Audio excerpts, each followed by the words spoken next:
Si yo te pidiera en esta mañana que hicieras una lista de todos los problemas que tú tienes en este momento, de cualquier índole, económico, familiar, de salud, y que lo pongas en orden de importancia, ¿cuál colocarías en el tope de la lista? Piénsalo un momento. ¿Cuál dirías tú que es el más apremiante de todos tus problemas? El más urgente. O déjame ponerlo de otra forma.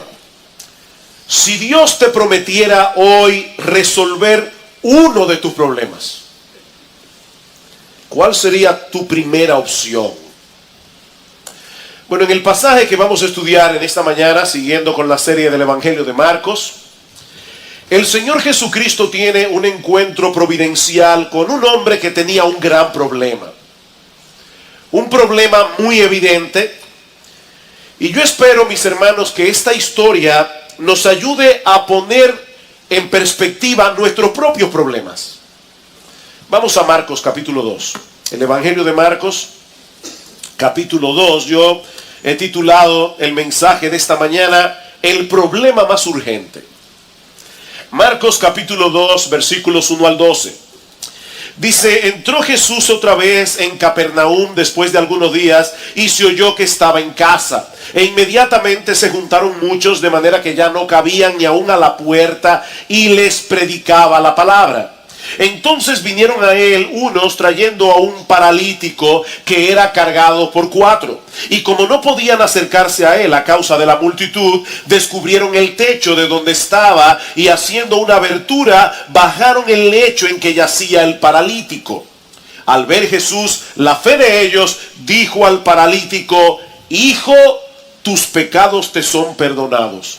Estaban allí sentados algunos de los escribas, los cuales cavilaban en sus corazones, ¿por qué habla este así? Blasfemias dice, ¿quién puede perdonar pecados sino solo Dios?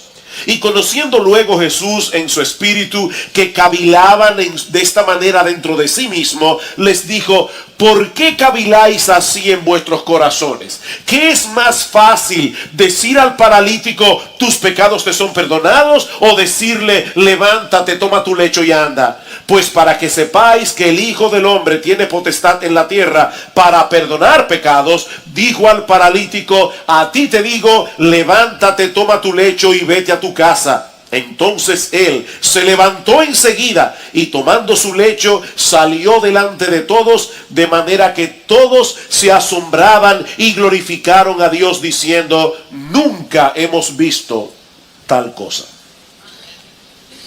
Como esta historia gira en torno a la sanación de un paralítico, permítanme ayudarlos a visualizar en esta mañana lo que significaba estar en esa condición en los días del Señor Jesucristo. Porque fácilmente podemos escuchar hablar de un paralítico y extrapolar la historia de la época del Señor a nuestros días. Ser un paralítico en cualquier época siempre ha sido un gran problema. Pero es indudable que en los días de Jesús era una situación mucho más crítica que ahora. Este hombre no tenía la menor esperanza de que en alguna parte apareciera un especialista, un neurocirujano que pudiera operarle y devolverle, aunque fuera un poco de movilidad. O tratar con alguno de los problemas secundarios que esta condición generalmente trae consigo.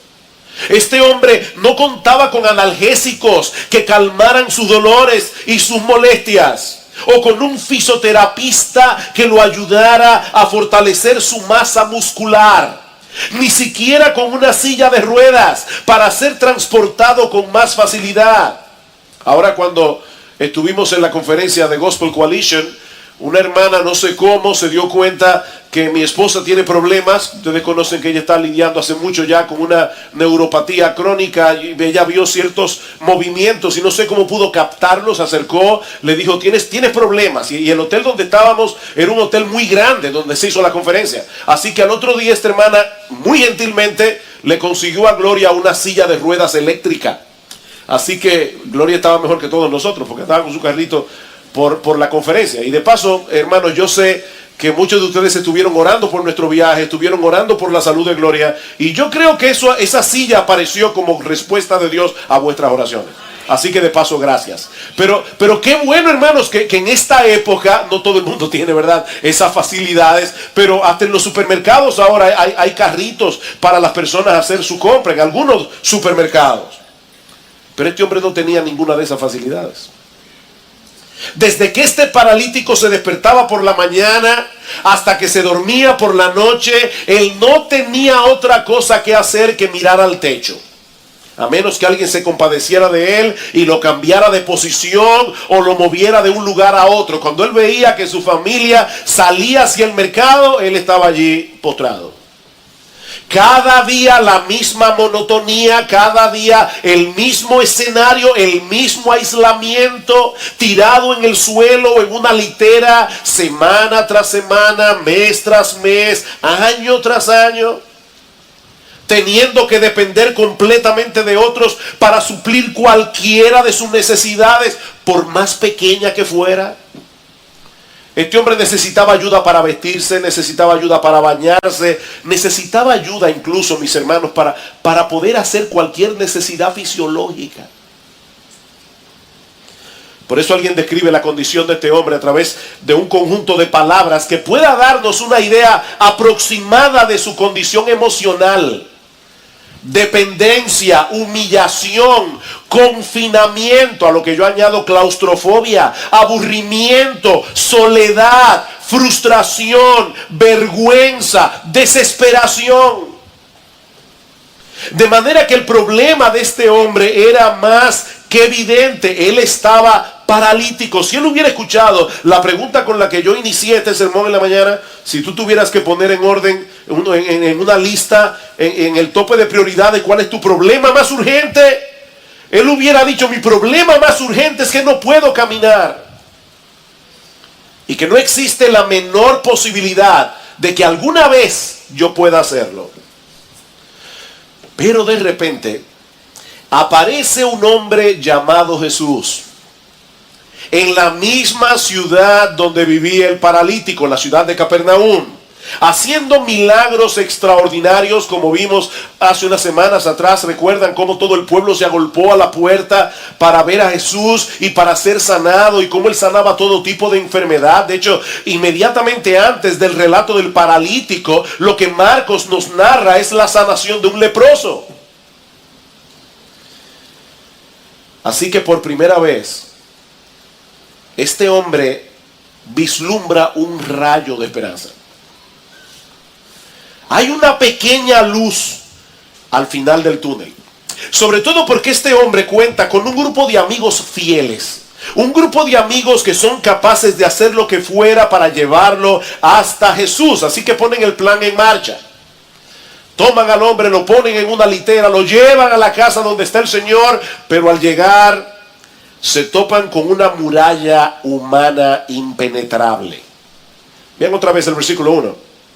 Entró Jesús otra vez en Capernaum después de algunos días y se oyó que estaba en casa, e inmediatamente se juntaron muchos, de manera que ya no cabían ni aún a la puerta, y les predicaba la palabra. Había tanta gente en la casa que era imposible acercarse a Jesús, y mucho menos cargando a un hombre en una camilla.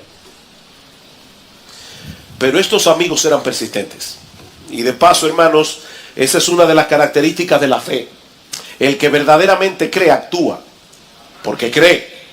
Y estos hombres creían, ellos tenían la convicción de que Jesús podía sanar a su amigo. Así que tomaron la decisión de llegar hasta él de la única manera posible: desde arriba. Las casas en Israel solían tener una escalera exterior para subir a los techos. Los techos eran usados como terrazas y estaban tan pegadas la una de la otra que si una casa no tenía escalera, era fácil subir a otra casa e ir saltando de techo en techo hasta llegar a la casa que tú querías llegar. No sabemos cómo fue que los amigos del paralítico hicieron su asunto, pero ellos llevaron al hombre hasta donde estaba Jesús. Y de inmediato comienzan a abrir un hueco en el techo por donde bajar al paralítico. Por supuesto, hermanos, Los techos de aquellos días no eran como los de ahora. No se imagine algo así, porque habría que buscar un aparato mecánico para poder hacerlo. No, los techos de aquellos días eran de madera, cubiertos muchas veces de una capa de barro o arcilla. Había ramas cubiertas por esta capa de barro. Ahora yo quiero que ustedes se imaginen la escena, ¿verdad? El Señor está predicando la palabra, comienza a oírse un ruido en el techo, se forma una nube de polvo que cae sobre Jesús y sobre la gente que está allí, hasta que se abre un hueco bastante grande y aparecen 4 hombres mirando para abajo. Y para colmo, están tratando de bajar a otro en una camilla. Cada vez que yo leo esta historia, yo trato de imaginarme cómo yo hubiera reaccionado si hubiera sido Jesús. Yo estoy ahí enseñando la palabra y de repente comienzo a ver todo este movimiento y yo estoy casi seguro que mi reacción hubiera sido, ¿verdad? Si no hubiera leído la historia, mi reacción hubiera sido pedir de lo más amable posible a alguien en la audiencia que parara esos 4 imprudentes que me están estorbando para predicar. Pero eso no fue lo que hizo Jesús. ¿Saben por qué? Porque en vez de verlos como un grupo de necios interrumpiendo su predicación, Él los vio como hombres que tenían mucha fe. De hecho, tanto Mateo, Marcos y Lucas, los 3 evangelios que narran este evento, dicen que Jesús vio la fe de ellos. Jesús vio, no la imprudencia, no la necedad. Jesús vio la fe de ellos, la fe que tenían en Él. Y es importante aclarar aquí que mucha gente en el día de hoy habla de la fe como si la fe en sí misma tuviera algún tipo de poder, algún tipo de eficacia. ¿Han escuchado ustedes esta frase? La fe mueve montañas. No importa cuán grande sea tu problema, lo importante es que tengas fe. No, olvídate de eso. Lo importante no es que tengas fe. Lo importante es que tú tengas fe en el objeto correcto. Lo que hizo la diferencia en esta historia no fue la gran fe de estos hombres, sino el hecho de que por esa fe ellos llevaron al paralítico a la persona apropiada, nuestro gran Dios y Salvador Jesucristo. Así que no es simplemente tener fe, es tener fe en Jesús. Así que allí estaba el paralítico ahora delante de Jesús. Y yo me imagino a todos en la casa atentos a lo que el Señor iba a hacer con él. Pero en vez de hacer lo que probablemente todos esperaban que él hiciera, Cristo se dirige a este hombre y le dice: hijo, tus pecados te son perdonados. En el texto paralelo de Mateo dice la frase más completa: ten ánimo, hijo, tus pecados te son perdonados. Y esa frase, ten ánimo, en griego, lo que significa es: alégrate, llénate de gozo, llénate de alegría, hijo mío, tus pecados te son perdonados. Ahora, todavía no podía caminar. Él estaba exactamente en la misma condición física en la que él llegó. Pero Jesús le dice que a pesar de todo eso, Él tiene toda la razón del mundo para cobrar ánimo, para alegrarse, porque Él ha recibido el más grande beneficio que un ser humano pueda recibir jamás: el perdón de todos sus pecados. El perdón de todos sus pecados.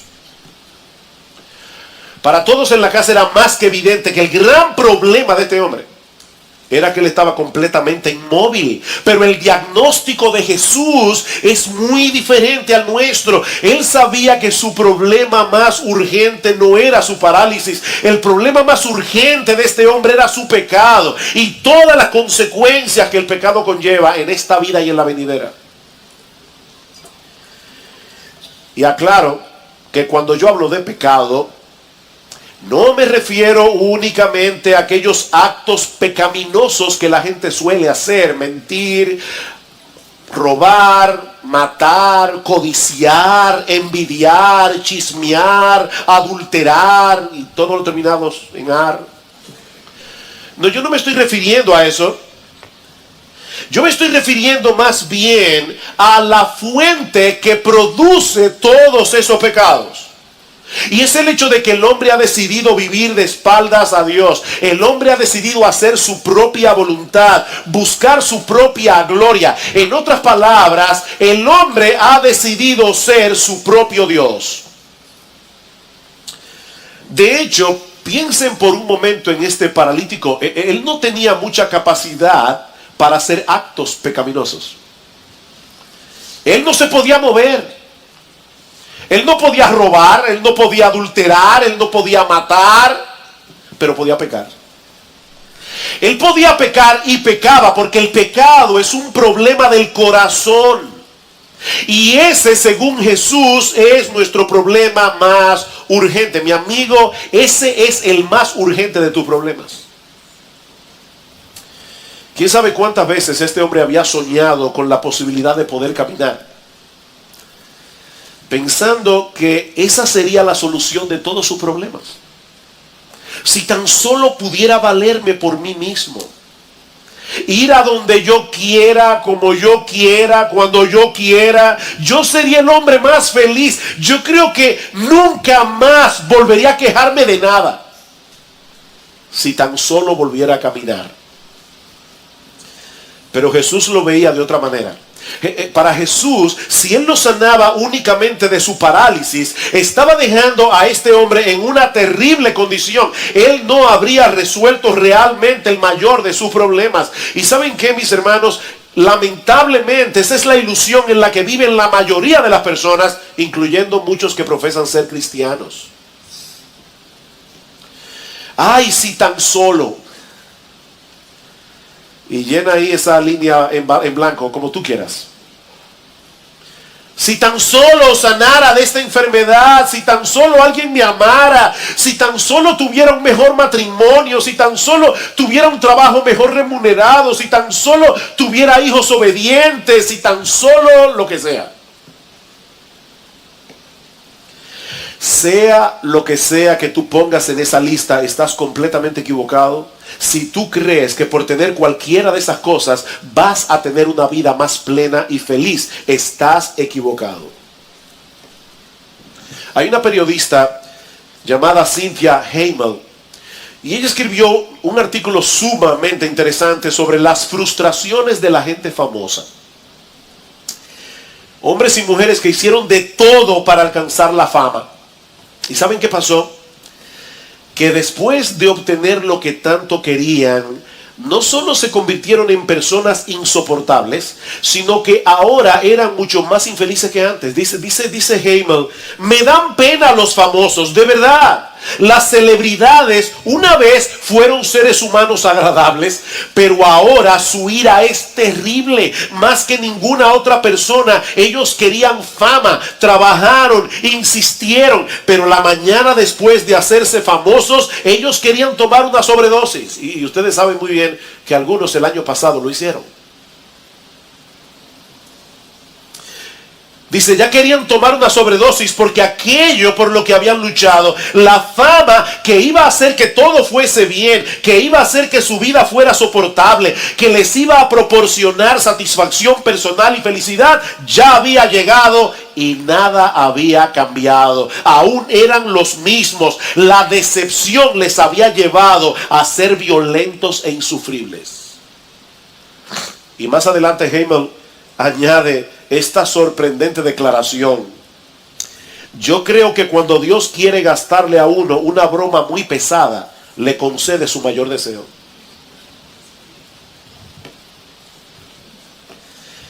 Pero eso no fue lo que hizo el Señor con el paralítico.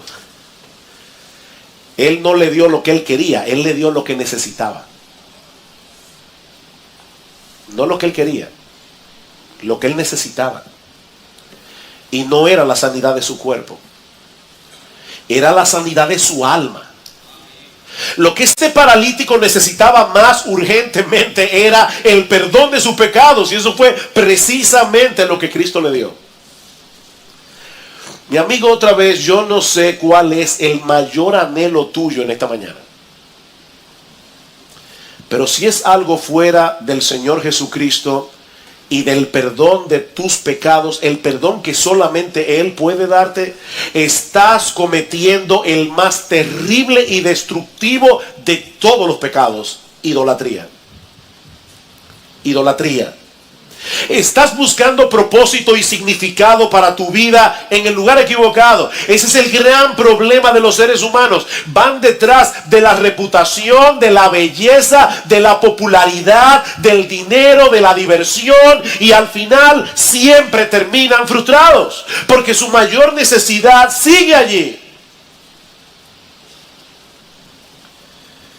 Así que lo primero que yo quiero resaltar en este pasaje es que según Jesús, ninguna necesidad humana es más urgente que el perdón de los pecados.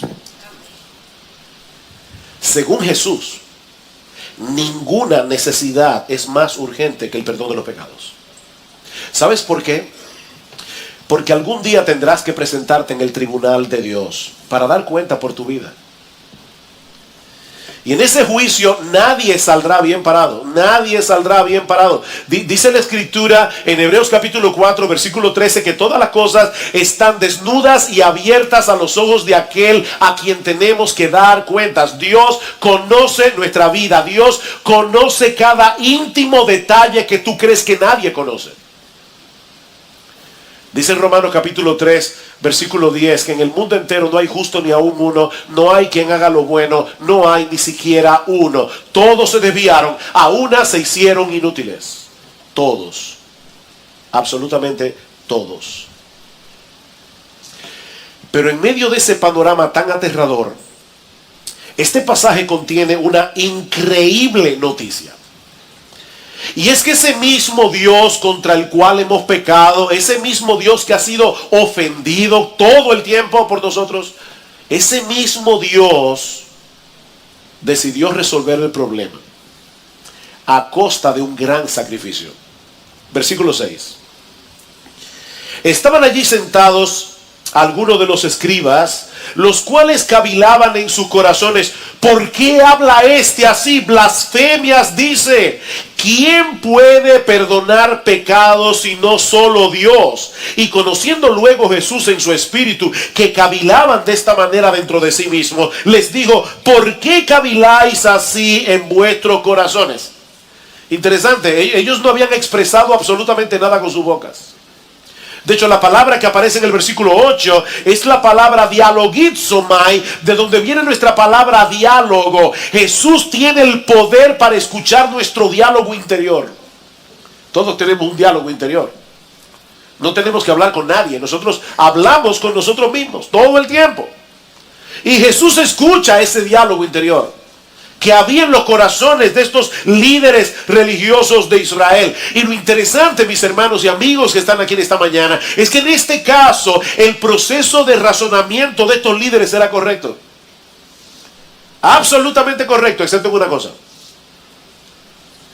Ellos pensaron: mira acá, Jesús está clamando tener poder para perdonar pecados. Correcto, perfectamente correcto, eso es así. Jesús no le dijo a este paralítico: hijo mío, ve a Dios para que te perdone tus pecados. Él le dijo: yo te perdono tus pecados. Así que ellos pensaron: ¿Jesús está diciendo tener la autoridad para perdonar pecados? Sí. Sí. Entonces, Jesús está diciendo que Él es Dios porque solo Dios puede perdonar pecados. Correcto otra vez. Correcto otra vez. Todos los pecados que nosotros cometemos, los cometemos primariamente contra Dios, y por lo tanto solo Dios puede perdonar los pecados. Dice en el Salmo 51, cuando David peca contra Betsabé y peca contra Urías Eteo, y David confiesa su pecado delante del Señor y le dice: contra ti solo he pecado y he hecho lo malo delante de tus ojos. Y en el Salmo 103 dice: Él es quien perdona todas tus iniquidades. Así que estos líderes religiosos están allí con ese diálogo interior. Jesús está diciendo que Él puede perdonar pecados, pero solo Dios puede perdonar pecados. ¿Cuál es la conclusión? Jesús está diciendo que Él es Dios. Correcto otra vez. Eso era exactamente lo que Jesús le estaba diciendo. El Señor cuando le dice al paralítico, hijo, tus pecados te son perdonados, lo que le está diciendo en realidad es que todos los pecados que él había cometido en su vida, los había cometido contra Jesús. Y ahora él le dice, hijo, ten ánimo. Toda tu vida has pecado contra mí y ahora quiero que sepas que yo te perdono todos tus pecados. Imagínate que hay un individuo que es asaltado por una banda de 4 o 5, lo golpean, le roban y lo dejan tirado medio muerto en la calle. Lo llevan al hospital y entonces de repente aparece el mejor amigo del asaltado con una sonrisa de oreja a oreja y le dice, te tengo una buena noticia, conocí a todos tus asaltantes y ya yo los perdoné. ¿Y quién te dio a ti permiso o autoridad para perdonar en mi nombre lo que me hicieron a mí? No hay un hombre en la tierra que tenga autoridad para perdonar pecados. Porque todos nuestros pecados son contra Dios. Por supuesto, los líderes religiosos de Israel no pueden aceptar de ninguna manera esa conclusión de Jesús y lo acusan de ser un blasfemo. La misma acusación que iban a hacer más tarde para acusarlo y llevarlo a la pena capital. Versículo 7. ¿Por qué habla este así? Blasfemias, dice. Y ciertamente, mis hermanos, si Jesús era un hombre común y corriente, lo que Jesús está diciendo aquí era una blasfemia. Pero entonces eso lleva al Señor a traer esta pregunta tan enigmática en el versículo 9. ¿Qué es más fácil? Escuchen la pregunta, hermanos. ¿Qué es más fácil? ¿Decir al paralítico tus pecados te son perdonados o decirle levántate, toma tu lecho y anda? Miren, esa pregunta no es tan sencilla como parece a primera vista. Porque alguien pudiera decir, bueno, es más fácil decir tus pecados te son perdonados porque nadie puede subir al cielo y revisar, ¿verdad? Los folios de la corte divina y ver si es verdad que nuestros pecados han sido perdonados. Así que yo decirle a una persona tus pecados te son perdonados es muy fácil. Pero si le digo levántate, toma tu lecho y anda, y el individuo no se levanta, entonces es obvio que yo no estoy hablando la verdad. Así que es más fácil decir tus pecados te son perdonados. Sin embargo, yo creo que el Señor está planteando este dilema para llevarnos a otra conclusión.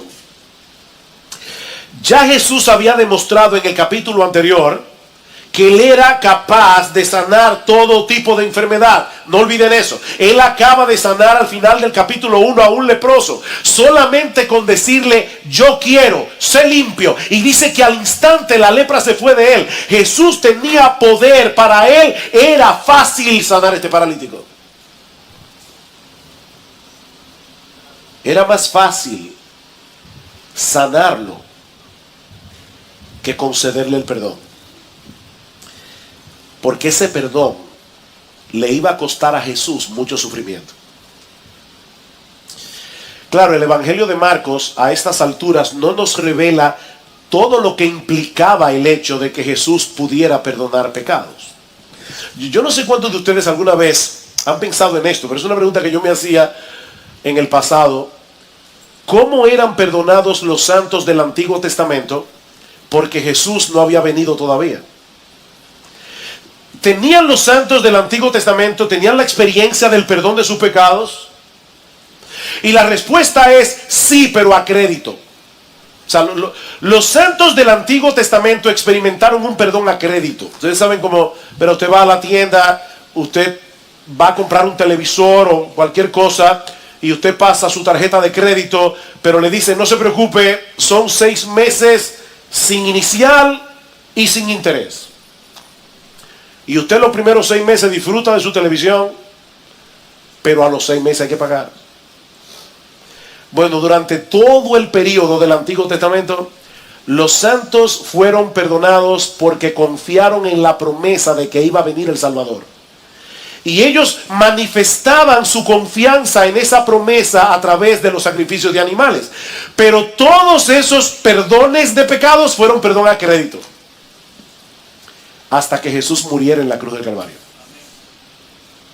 Así que todavía el perdón del paralítico fue a crédito, pero fue perdón.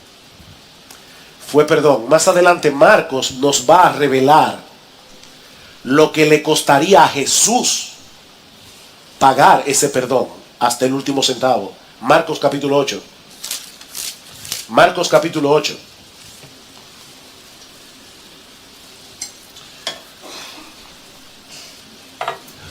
Para algunas personas el perdón de los pecados es algo tan sencillo. Reza 10 Ave María, 4 Padre Nuestro y ya tienes. Escuchen este texto, Marcos capítulo 8, versículo 31. Y comenzó a enseñarles, tomen nota de cada palabra que aparece aquí. Comenzó a enseñarles que le era necesario al Hijo del Hombre padecer mucho y ser desechado por los ancianos, por los principales sacerdotes y por los escribas, y ser muerto y resucitar después de 3 días. Cristo no está haciendo aquí una profecía de que eso era lo que él iba a hacer. Él está diciendo aquí que para que el hombre pudiera ser salvo, para que Dios pudiera concederle al hombre el perdón de sus pecados, era necesario que el Hijo del Hombre muriera en una cruz. Era necesario. Porque Dios es un Dios justo. Porque Dios no puede pasar por alto el pecado. Porque para Dios el pecado no es una cosa trivial. Para que Dios pudiera perdonar a pecadores, alguien tiene que pagar la deuda de ese pecador. Y Jesús está diciendo aquí, era necesario. Es necesario que el Hijo del Hombre muera en una cruz y resucite al tercer día. Sin eso no hay perdón. Así que para Jesús era más fácil decirle al paralítico, levántate y anda, que decirle, tus pecados te son perdonados. La sanidad del paralítico no era más que una evidencia de que Jesús tenía la autoridad para conceder algo más grandioso que la sanidad del cuerpo. Versículo 10 de Marcos 2. Pues para que sepáis que el Hijo del Hombre tiene potestad en la tierra para perdonar pecados, dijo al paralítico, a ti te digo, levántate, toma tu lecho y vete a tu casa. Entonces él se levantó enseguida y tomando su lecho salió delante de todos, de manera que todos se asombraron y glorificaron a Dios diciendo, nunca hemos visto tal cosa. Dos cosas ocurrieron aquí simultáneamente. Su parálisis fue sanada. Sus músculos se fortalecieron de tal manera que el paralítico se puso en pie, tomó su camilla y salió caminando. Yo estoy seguro que si cualquiera de nosotros hubiera estado allí esa mañana, habríamos reaccionado igual que la multitud, sorprendidos por la sanación del paralítico. Pero eso no fue lo más importante, ni fue lo más extraordinario que sucedió en ese momento. Ese milagro no era más que una evidencia de la autoridad que tiene Jesús para conceder a los hombres que confían en Él el perdón de todos sus pecados. Dice el Salmo 32, bienaventurado aquel cuya transgresión ha sido perdonada y cubierto su pecado. Bienaventurado. Dichoso el hombre que ha tenido esa bendición. Mis hermanos, no existe en todo el mundo una bendición más grande que esta. Este paralítico salió caminando de la casa aquel día, pero ¿saben qué? Eso no impidió que su cuerpo continuara el proceso natural de deterioro que culmina con la muerte. Aquí hay hermanos que han sido sanados milagrosamente, pero se van a morir algún día, igual que los que estaban sanos. Ese es el destino final de todo hombre. Nos vamos a morir, por si no lo sabías. Con toda seguridad. Tú puedes hacer ejercicio, puedes hacer dieta, puedes hacer todo lo que tú quieras y vas a mejorar tu calidad de vida, pero te vas a morir, tú vas a terminar en una tumba. Como decía un letrero en un gimnasio, come bien, haz ejercicio y muérete de todos modos. Esa es la realidad. Esa es la realidad. En otras palabras, el beneficio físico que él recibió fue extraordinario, pero fue temporal. Fue temporal. Pero el perdón de sus pecados le aseguró a este hombre un lugar en la presencia de Dios por los siglos de los siglos.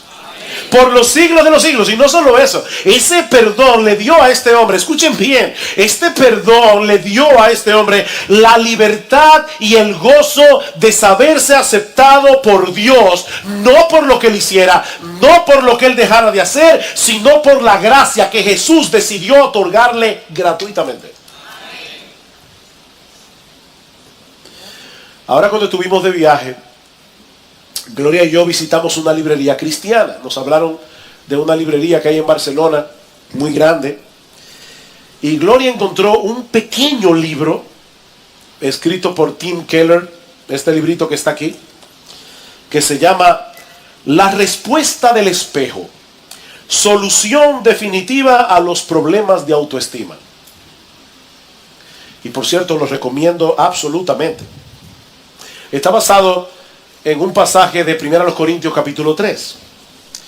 Yo no voy a leerles el texto completo, pero tal vez sería bueno que leyeran conmigo 1 Corintios capítulo 3, porque es increíble cómo esto conecta con Marcos 2. Dice el Señor, dice el apóstol Pablo, Pablo estaba siendo juzgado por los corintios y algunos de ellos estaban aún preguntándose si Pablo era un verdadero apóstol de Jesús. Y Pablo les dice, versículo 3, yo en muy poco tengo el ser juzgado por vosotros o por tribunal humano, y ni aún yo me juzgo a mí mismo, porque aunque de nada tengo mala conciencia, no por eso soy justificado, pero el que me juzga es el Señor. ¿Saben cuál es el problema que nosotros tenemos con la autoestima? Los psicólogos modernos dicen es muy importante que las personas tengan una sana autoestima. El problema es que el autoestima de los hombres viene a través de lo que los demás piensan de él, del valor que los demás le atribuyen o del valor que él se atribuye a sí mismo. Entonces ahí están los hombres tratando de probar algo a los demás, de que él vale algo, de que su vida tiene propósito, de que él es una persona importante, pero nunca llenamos la medida de lo que el mundo quiere de nosotros. Ese es el problema. Si tú vas a vivir para los hombres, te tengo una mala noticia, tú nunca vas a poder agradar a todo el mundo. ¿Cuál es la solución? Bueno, el mundo dice, no te preocupes por lo que los demás piensan de ti. Lo importante es lo que tú piensas acerca de ti mismo. ¿Sabes qué? Eso tampoco es una solución. Porque o tú te pones un estándar demasiado bajo para poder cumplirlo, y eso te va a frustrar también. O tú vas a vivir frustrado porque tampoco vas a llenar la medida de lo que tú crees que tú deberías ser. Así que esa no es la solución. Escucha lo que dice Tim Keller en este pequeño libro acerca de ese tema. Dice, Pablo está hablando aquí como si estuviera en un tribunal. Él dice, yo no soy juzgado por ustedes ni por ningún tribunal humano. Y dice, ¿te das cuenta la manera en que Pablo dice que no le importa lo que los corintios piensen de él o lo que piense ningún tribunal humano? Resulta extraño que hable sobre tribunales. Después de todo, los corintios no eran un tribunal. Yo creo que él habla de forma metafórica. Y dice que el problema con la autoestima, sea alta o sea baja, es que cada día estamos en la sala del tribunal. Esa es la manera en que funciona la identidad de cada persona. En la sala del tribunal se encuentra el fiscal, todos los demás, y el defensor, que soy yo. ¿Ustedes se dan cuenta que siempre estamos justificándonos? Porque estamos en un tribunal. Y todo lo que hacemos es mostrar la evidencia para el fiscal y para el defensor. Algunos días parece que ganamos el juicio y otros días sentimos que lo perdemos. Pero Pablo dice que ha encontrado el secreto. ¿Saben cuál es? Que el juicio ya se terminó para él. Él está fuera de la sala del tribunal. Ya está, se terminó. Porque el veredicto fundamental ya está dado, lo dio Dios. Hijo mío, tus pecados te son perdonados. Ya que importa lo que piense el otro, tus pecados te son... El Dios del cielo, el Dios de toda perfección, te dice: hijo mío, ten ánimo, tus pecados te son perdonados, ya tú no necesitas nada más. Tus pecados fueron perdonados. Y aunque Keller no cita en ninguna parte de este libro Marcos capítulo 2, yo sabía que cuando llegara esta semana yo iba a predicar este domingo acerca de este pasaje, y constantemente me venía esa frase de nuestro bendito Señor y Salvador Jesucristo: hijo mío, ten ánimo, tus pecados te son perdonados. ¿Saben cuál es el problema que plantea la psicología del mundo con respecto a la autoestima? ¿Saben cuál es el problema? Que en el mundo el veredicto viene después del desempeño. O sea, tú siempre estás tratando de probar que eres alguien. El veredicto viene después del desempeño. Todos juzgan tu valor, tu lugar en el mundo de acuerdo a lo que haces, de acuerdo a lo que puedes lograr, y nunca es suficiente. Nunca. Me llamó la atención una entrevista que le hicieron a Madonna en la revista Vogue. Y definitivamente Madonna, en esta declaración, yo creo que es más sincera que muchos cristianos. O por lo menos vamos a decir que allí ella muestra que conoce un poco su corazón. Dice Madonna: mi impulso en la vida proviene del temor a ser mediocre. Eso es lo que siempre me empuja. Dejo atrás la fascinación y me descubro a mí misma como un ser humano especial, pero luego siento que aún soy mediocre y poco interesante, a menos que haga otra cosa. Porque a pesar de que me he convertido en alguien, todavía tengo que probar que soy alguien. Mi lucha nunca ha terminado y creo que nunca va a terminar. Madonna, una mujer famosa, una mujer que tiene todo lo que ella quiera, una mujer popular, pero esta mujer ha llegado a entender que no importa lo que tú logres en este mundo, nunca es suficiente. Es como una sanguijuela que tenemos adentro que dice: dame más, dame más. ¿Saben qué es lo glorioso del Evangelio? Lo glorioso del Evangelio es que el veredicto viene primero y el desempeño después. ¿Oyeron eso? En el Evangelio el veredicto viene primero. Este paralítico no había hecho nada, era un paralítico. Él no había hecho ninguna buena obra, él no estaba en un club de caridad, él no era del Club Rotario ni de los Leones, él no había hecho nada. Pero de pura gracia Jesús le dijo: hijo, ten ánimo, tus pecados te son perdonados. ¿Saben lo que eso produce? Eso produce en el hombre una gratitud que lo energiza para hacer algo. Así que en el Evangelio el veredicto viene primero, tus pecados te son perdonados, el desempeño viene después, como consecuencia del veredicto.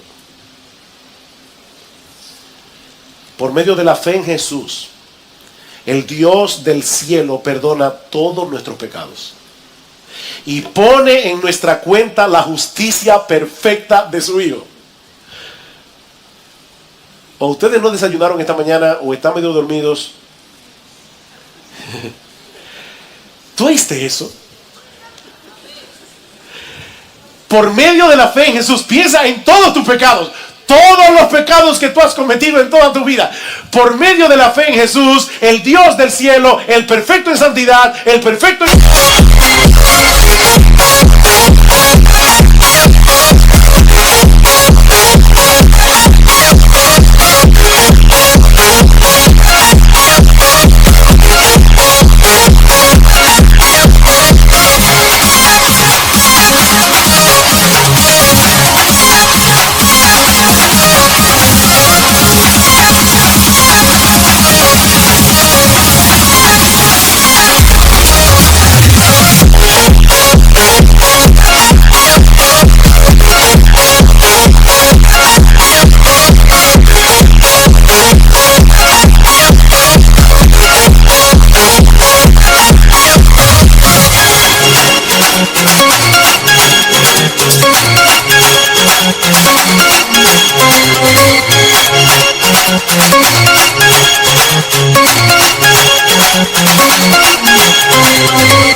Justicia, aquel que juzgará a los hombres en el día del juicio, perdona todos tus pecados. Pero no te deja así. No te deja así. Si tú tuvieras una deuda pendiente con el banco de 40 millones de dólares y aparece un buen samaritano que te dice: no te preocupes, yo voy a pagar tu deuda completa en el banco. Cuando él pague tu deuda, ¿sabes en cuánto va a estar tu cuenta del banco? En cero. Así que Jesús no se limita a perdonar pecados, sino que ahora pone en nuestra cuenta bancaria su justicia perfecta por medio de la fe. Aleluya, aleluya, gloria al Señor. Eso es increíble. Por pura gracia, gratuitamente, por medio de la fe.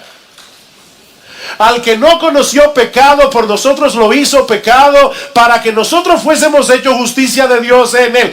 Dios me ve a mí ahora como él ve a su hijo. Y Dios, por causa de que yo estoy, mi vida está escondida en Cristo, Dios me ve a mí como ve a su hijo y me trata como su hijo. Dios le dice a cada uno de sus hijos, a cada uno: óyeme bien, porque está en Cristo, este es mi hijo amado en el que yo tengo complacencia. ¿Qué problema de autoestima puede tener una persona que crea eso? Y ya, ¿qué importa lo que piensen los demás? De hecho, ¿qué importa lo que pienses tú mismo acerca de ti mismo? Pablo dice: ni aún yo me juzgo a mí mismo, porque ya yo no estoy en un tribunal, el juicio terminó. Ya no estoy en el tribunal. Y el veredicto ya fue emitido. Mi amigo, yo no sé cuáles son los problemas que te agobian en esta mañana, pero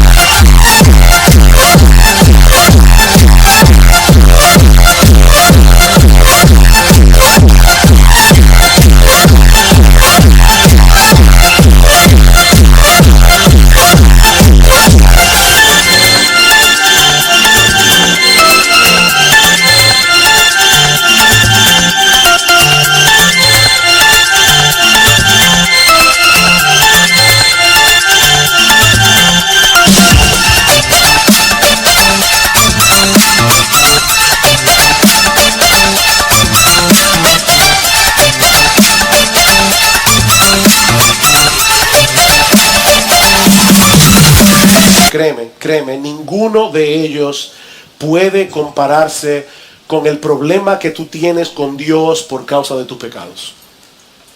Los problemas son temporales, los problemas que tenemos son temporales, pero este tiene repercusiones eternas. Recuerda, algún día te presentarás delante de Dios para ser juzgado, y ningún ser humano será absuelto en ese tribunal, ni uno solo. A menos que se hayan parado por la fe en la justicia perfecta de Cristo y en su muerte en la cruz. El que cree en mí tiene vida eterna y no vendrá a condenación, mas ha pasado de muerte a vida, dice el Señor. Así como Cristo perdonó al paralítico aquel día, así puede perdonarte a ti ahora, en este mismo instante, porque su autoridad y su poder no han perdido vigencia, pero tienes que venir a Él confiando en lo que Él ha hecho para salvar a pecadores. Él vivió esa vida de perfecta obediencia, ese desempeño que la gente demanda de nosotros y mucho más. Jesucristo lo vivió. Él lo hizo ya. Y luego fue a la cruz a morir en nuestro lugar por todos nuestros pecados, para que todo aquel que en Él crea no se pierda, mas tenga vida eterna. Ese es el gran mensaje del Evangelio. El justo murió por los injustos para llevarnos a Dios. Pero tienes que decidir ahora lo que tú vas a hacer con esta sorprendente noticia. Porque, mi amigo, si tú decides no hacer nada en la mañana de hoy y dejar las cosas como están, te estás colocando a ti mismo en la posición de los líderes religiosos de Israel e indirectamente estás acusando a Jesús de ser un blasfemo. ¿Tú oíste eso? Tú estás escuchando la oferta del Evangelio, el perdón de tus pecados por medio de la fe, porque Jesús te lo está ofreciendo. Si tú decides no hacer nada y no venir a Cristo hoy en arrepentimiento y fe, entregándole completamente tu vida, tú te estás colocando a ti mismo en el grupo de los escribas y indirectamente tú estás uniéndote a su acusación de que Jesús es un blasfemo. Nadie puede permanecer en una posición neutral ante este pasaje. Nadie. O te colocas del lado de los escribas en su acusación de blasfemias contra Jesús, o te colocas frente a Jesús como un pecador arrepentido, esperando recibir de Él por medio de la fe lo que solo Él puede darte, el perdón de todos tus pecados. Mi amigo, no existe otra opción. O tratas a Jesús como un blasfemo que pretende ser Dios, o te postras ante Él reconociendo que Él es el Dios encarnado, que vino al mundo a salvar pecadores por medio del sacrificio de sí mismo. Qué gran salvación y qué gran Salvador. Qué gran Salvador. Quiere el Señor manifestar su poder en este día, obrando en la vida de muchos, arrepentimiento y fe, para que puedan salir de este lugar con el alivio, la libertad, el gozo, la alegría de saber que todos sus pecados fueron perdonados por aquel que tiene potestad en la tierra para perdonar pecados, nuestro gran Dios y Salvador Jesucristo. Pero es también mi oración que los creyentes de Iglesia Bíblica del Señor Jesucristo y todos los creyentes que están aquí hoy salgan de este edificio gozosos y animados, con un mayor aprecio y un mejor entendimiento de la gran salvación que nuestro gran Salvador nos ha otorgado por gracia por medio de la fe. Hijo, ten ánimo. Hijo, ten ánimo. Tus pecados te son perdonados.